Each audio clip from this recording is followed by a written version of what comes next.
ọdún ayọ̀ mi wọlé wẹ́rẹ́ 2025 ni wọ́n kọ sí lára. Ọdún ayọ̀ mi ló wọlé wẹ́rẹ́ 2025 ni wọ́n kọ sí lára.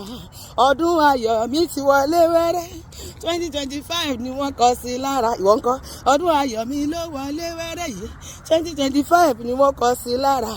Sọ pé ní orúkọ Jésù, bàbá mo dúpẹ́ lọ́wọ́ rẹ torí pé o mú mi wọ 2025 láyọ̀ àti àlàáfíà.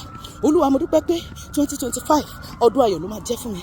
Ọdún owó, ọdún ọmọ, ọdún àlàáfíà, ọdún ilé tuntun, mọ́tò tuntun, connection tuntun, àlùyọ tuntun, ìbùkún tuntun, ìṣerere tuntun, ìgbédìde tuntun, ìgbéga tuntun, ìlọ́rọ̀ tuntun, ohun rere gbogbo tí ọkàn mi ń fẹ́. Mo dúpẹ́ pé yóò tẹ̀ mí lọ́wọ́ ní ọdún náà. Mo dúpẹ́ Olúwa torí pé 2025 yóò dára fún mi ju gbogbo ọdún tí mo ti lọ láyé lọ.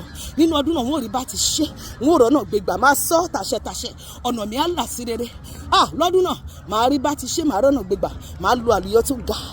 Bẹ́ẹ̀ ni ní ọdún 2025 màá ṣe rere, màá ṣe rere ní ọdún tuntun tí mò ń lọ yìí o.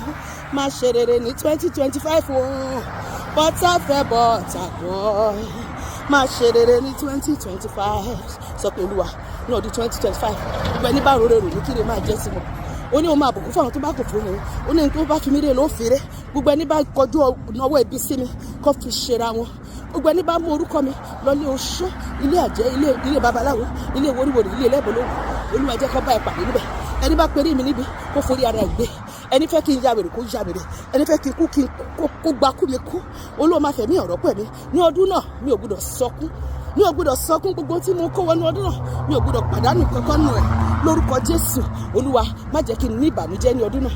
Ìṣẹ̀lẹ̀ búburú tí ń ṣẹlẹ̀ sí ni tí mú kán sọ pé ẹ pẹ̀lẹ́ má jẹ́ ó jẹ́ tèmi lọ́dún náà.